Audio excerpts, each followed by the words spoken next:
television platform. In fact, multiple television platforms. They got TNT, and they got True TV, and they've got streaming on HBO. HBO Max, I guess, is what it's called. I did see recently where AEW wrestling was, and some people aren't necessarily buying this, but there's some news out there that maybe they're actually getting 1 million.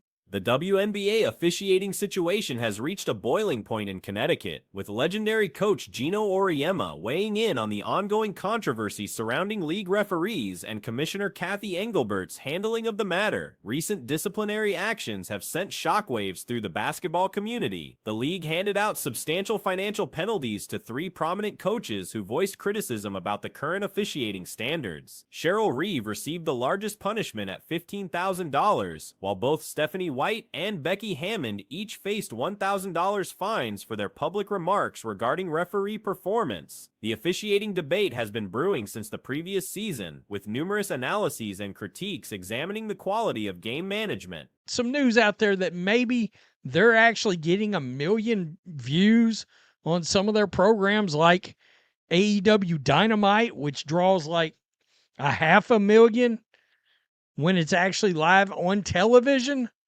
I don't know.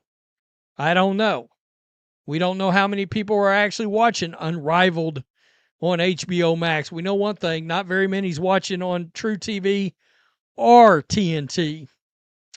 So we got a Fever Insider here, Chloe Peterson, that has come out, and she...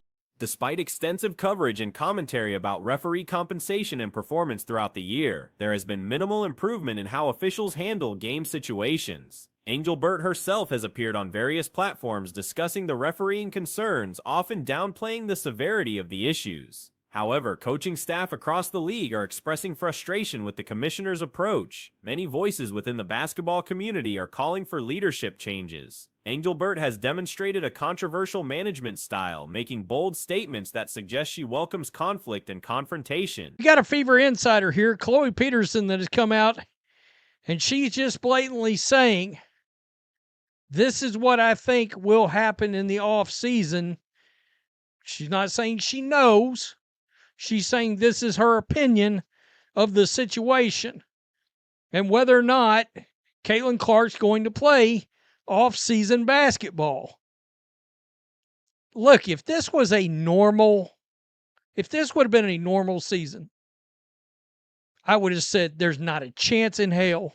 During a notable appearance on a major television program, she openly stated the league requires more conflict and intensity. Her philosophy appears to embrace physicality and accepts inconsistent officiating as part of the product, likely because controversy generates attention and viewership. This strategy has proven effective in one regard. The WNBA has become arguably the most dramatic professional sports league globally. The on-court intensity surpasses other basketball leagues, and the off-court storylines eclipse those found in football, hockey, baseball, and soccer combined. This unprecedented level of controversy stems not solely from the gender of participants, but rather from the aggressive playing style permitted by officials and the commissioner's confrontational leadership approach. There's not a chance in hell she's going to look at Unrivaled or Athletes Unlimited or any kind of overseas basketball.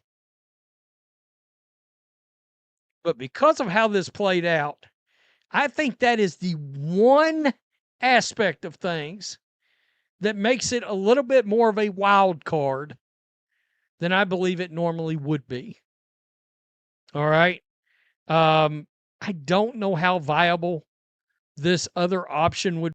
Connecticut's head coach addressed media members recently regarding the league's current state and comments from retired players. Auriemma shared feedback he has received from numerous NBA personnel and former WNBA athletes who consistently tell him that WNBA games feature significantly more physical contact than NBA contests. While NBA playoff games might approach similar intensity levels, regular season matchups in the Women's League routinely exceed the physicality seen in men's professional basketball on a nightly basis. The Hall of Fame coach argued that this style of play undermines the quality of basketball being played. He emphasized that increased viewership numbers don't automatically translate to superior game quality. Would be that Chloe is throwing out there.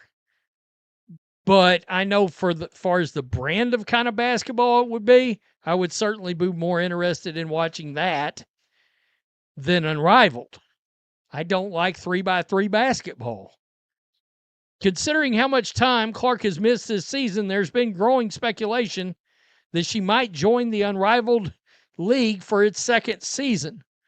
The former Using the previous season's championship finale between New York and Minnesota as an example, Auriemma described it as a terrible exhibition of basketball despite involving the league's two strongest teams. The score stood at roughly 22-20 at halftime, with players unable to create separation, execute cuts, or handle the ball without constant contact. Ball handlers faced aggressive defensive pressure on every possession that went uncalled. Auriemma clarified that he doesn't blame individual referees for the problem. Many critics focus on specific officials being inadequate or suggest different crews would improve games. For its second season, the former Iowa Hawkeyes superstar reportedly turned down a $1 million offer last year to take part in the 3-on-3 league, but more than a few fans believe that things could be different this winter.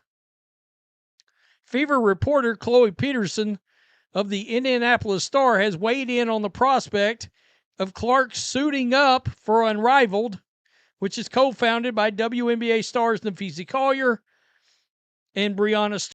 However, the veteran coach believes the issue lies deeper, either within the rulebook itself or in the accepted style of play the league chooses to promote. He suggested that if the league genuinely wanted different officiating standards, they would implement them. The current physical style exists because it's either officially sanctioned or tacitly approved by league leadership. Regarding upcoming competition, analysis of a crucial elimination game between Indiana and Las Vegas raised concerns about the Fever's chances. Multiple factors work against the visiting team, the cross-country travel required, late tip-off time creating scheduling challenges, and persistent questions about backcourt consistency. Nafisi Collier and Breanna Stewart. Peterson, a respected reporter who has followed Clark's injuries closely this season, says she believes the Fever guard has no intention of joining Unrivaled. Quote, "I wouldn't count on it," Peterson said on a recent episode of the Star's Fever Insider Live podcast. My apologies, I didn't even know there was such an animal. Quote, "For sure, I don't think she'll do Unrivaled because 3-on-3 is a different." The point guard position has shown inconsistent performance throughout the season, creating uncertainty about whether Indiana possesses the necessary pieces to secure victory in such a critical contest. Without reliable play from that position, advancing appears increasingly difficult. The league's official social media presence promoted the decisive matchup heavily, generating significant buzz around the elimination game. Meanwhile, Phoenix had already secured advancement to the next round, marking their first such achievement since 2014, with multiple top draft selections on the roster. When questioned about his communication with Indiana's coach Stephanie White, Auriemma corrected assumptions about their exchanges. "I don't think she'll do Unrivaled because 3-on-3 is a different type of game than 5-on-5, obviously. And I think some players just don't want to play 3-on-3, which is completely fine. I don't blame her if she doesn't want to play that." Quote, "I think Caitlin Clark is one of the players because 3-on-3 is a lot faster. It's obviously different in the sense of how many people you have on the court." Peterson suggested that if Clark was to participate, they don't message during games, as some suggested, but rather connect afterward. He emphasized that these conversations aren't about imparting wisdom. Rather, he considers himself a student of her coaching approach. Their communication consists mainly of encouragement, congratulations following victories, and general support, demonstrating mutual respect and interest in each other's success. The situation remains fluid as the league continues navigating these officiating controversies while playoff intensity builds. Either that or people commenting about them made a difference with how they react to plays. Now, we even had Cathy pulling up on several podcasts speaking about the WNBA referees pretty much not being that big of a deal. But whatever the case may be, she is currently in, some hot water with certain coaches throughout the league, and a lot of people want to see Cathy gone. Me personally, I've been telling y'all, Cathy is the biggest gangster. The discussion surrounding Caitlin Clark's potential participation in off-season basketball has gained momentum following her limited court time recently. With merely 13 professional contests under her belt over an extended period, questions arise about opportunities for the star to maintain and develop her abilities during the extended break. The Unrivaled League, a 3-on-3 competition established by Nafisa Collier and Brianna Stewart, has emerged as one possibility. This organization boasts legitimate broadcast arrangements, including partnerships with TNT and TRU-TV, plus streaming availability through HBO Max. However, viewership numbers remain uncertain. Personally, I've been telling y'all, Cathy is the biggest gangster in the land. She's super Al Capone gangster. She don't care about nothing. The lady literally went on 60 Minutes and stated that we need more drama. We need more drama. She wants this league to be physical. She wants the referees to be bad. Because you want to know why? Because drama sells. And that's exactly what Cathy is shooting for. And that's exactly what she got. You know, this is the most physical league in all of basketball. And the drama. While some programming on these networks attracts substantial audiences, the actual reach of Unrivaled's broadcasts on TRU-TV and TNT appears modest, and streaming figures haven't been publicly disclosed. Chloe Peterson, an Indianapolis Star reporter covering the Fever, recently shared her perspective on Clark's offseason plans during the Fever Insider podcast. Peterson emphasized that under typical circumstances, overseas competition or alternative domestic leagues wouldn't warrant consideration. Yet given how the current season unfolded, the situation presents more uncertainty than usual. Peterson expressed strong doubt regarding Clark's involvement with Unrivaled specifically. Physical lead in all of basketball, and the drama beats any other sports in the world. There is more drama in the WNBA than the NFL, NHL, baseball, basketball. It don't matter. Soccer. No league has more drama than the W, bro. Not just because it's women. I think a lot of the drama is stimulated from the style of play and the officiating. And not to mention, the commissioner is a gangster. She's a downright gangster. Now, Geno Auriemma spoke to the media yesterday, man. The journalist noted fundamental differences between 3-on-3 and 5-on-5 formats, suggesting Clark might prefer avoiding the alternative style altogether. The faster pace and reduced player count in 3-on-3 basketball creates a distinctly different experience, one that not every athlete finds appealing or suitable for their development goals. Instead, Peterson proposed Athletes Unlimited as a more plausible destination should Clark seek competitive action. This league operates with traditional 5-on-5 rules and features various WNBA talent on its rosters. Research into Athletes Unlimited's current participants confirms participation by players from the top women's professional league, though the organization's profile remains considerably lower than Unrivaled's. To the media yesterday, man, about the current state of the W and pretty much what former players had to say and all this stuff. Y'all know Geno Auriemma gonna get his little 15 minutes of fame every couple months. Let's listen to what he had to say. And I've had a lot of NBA people, and a lot of former WNBA players tell me that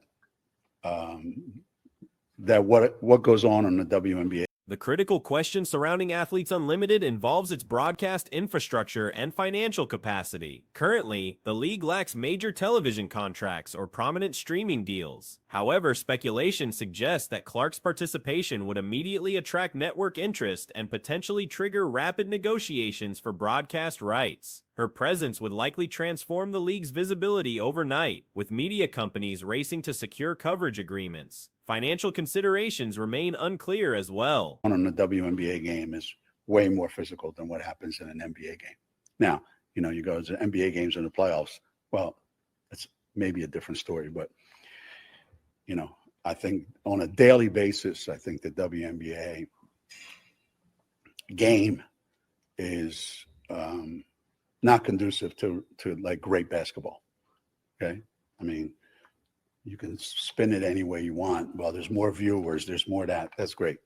That doesn't mean it's a better game. Whether Athletes Unlimited possesses sufficient resources to offer competitive compensation to someone of Clark's stature hasn't been publicly addressed. The league might explore creative arrangements, potentially including equity stakes or revenue sharing tied to media deals that would materialize following her arrival. Despite these possibilities, Peterson characterized even the Athletes Unlimited scenario as improbable. The reporter indicated that Clark's primary off-season focus will center on physical recovery and wellness. Recent injury troubles, multiple setbacks requiring returns to action, followed by additional problems, make another injury particularly concerning. There's more to that. That's great.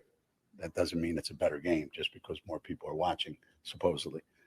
Right? You watch last year's final game between the Liberty and the Lynx. It was a horrendous game. But any way you want to spin it, it was a horrendous game.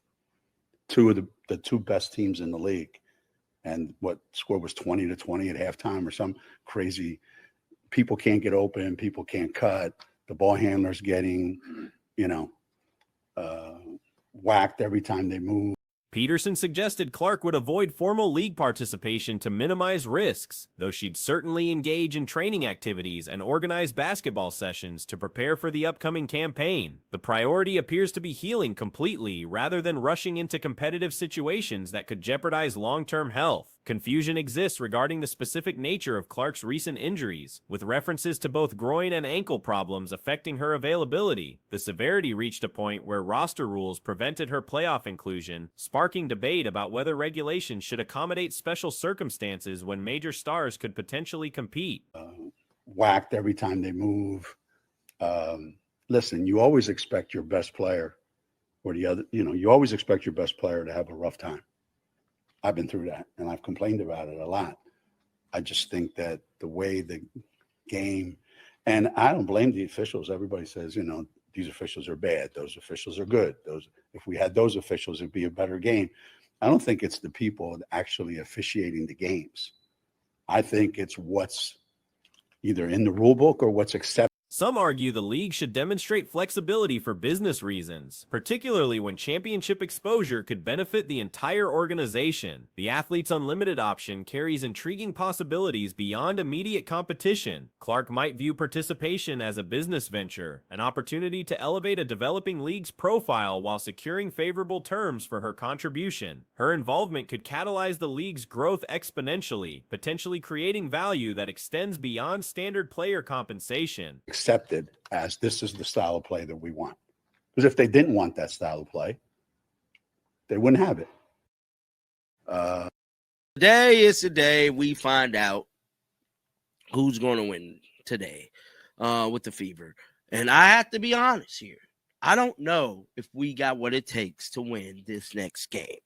Now, this is rare coming for me, because y'all know me. I be on the bandwagon. The Fever bandwagon. I am here. Broadcasting agreements would materialize swiftly if Clark committed to Athletes Unlimited. Networks would undoubtedly pursue rights aggressively, and the financial terms for games featuring the star would likely exceed typical women's basketball broadcast deals significantly. Previous offers to Clark include a reported $5 million annual proposal from Ice Cube for multi-year participation in alternative basketball ventures. The situation remains fluid as the offseason approaches.